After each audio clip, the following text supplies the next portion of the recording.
వేదాల ప్రకారం ఇప్పుడు ఈ బ్లడ్ మూన్ అనేది పెద్ద విషయమేం కాదా? విషయం కాదు అనేదే నిజమైనది. బ్లడ్ మూన్ ఇప్పుడు కాదు, 100 సంవత్సరాల క్రితం కూడా వచ్చింది. ఇప్పుడే ఎందుకు అంత భయాందోళన ప్రజలకు తీసుకొస్తున్నాం మనం? మరి ఇప్పుడు మీరు అన్నట్టుగా కొంతమంది వ్యక్తులు మాట్లాడుతున్నారు కదా, మూఢనమ్మకంలో ఎక్కువ శాతంగా డిపెండెన్సీ తీసుకొచ్చారు మిత్ర. దైవ నమ్మకం ఎందుకు తేయకూడదు అంటున్నాను నేను. దైవ నమ్మకంతోనే కదా మీరు అన్నట్టుగా బ్లడ్ మూన్ ఎవరు సైన్స్ నెగిటివ్ ఫోర్స్ ని పాజిటివ్ రెండింటిని మనం యాడ్ చేయాల్సిన అవసరం లేదు. మీరు అన్నట్లు సరే దెయ్యాలు భూతాలు పక్కన పెడితే దేవుణ్ణైనా సరే ఈ విషయానికి కనెక్ట్ చేయాల్సిన అవసరం ఏముండదు. అట్లుండదు.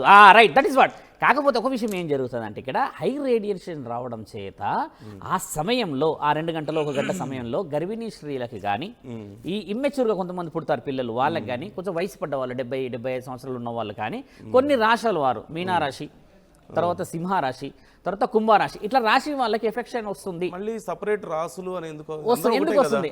అందరూ కూడా రైట్. ఈ క్వశ్చన్ కూడా చాలా మంచిది.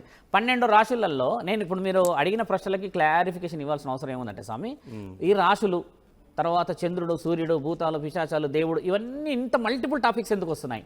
ఒకటే టాపిక్ రావాలా, it was proven by the science, లేకపోతే రెండో టాపిక్ రావాలా, it was proven by the gods, అంటే మన పురాణాలు. ఈ రెండు మిక్సప్ చేసేసుకొని సొంత లాభానికో లేకపోతే స్వలాభానికో ప్రజలని మనం భయపట్టించేసి ఒక నమ్మకం వైపు తీసుకెళ్ళిపోవడం ఏంటి?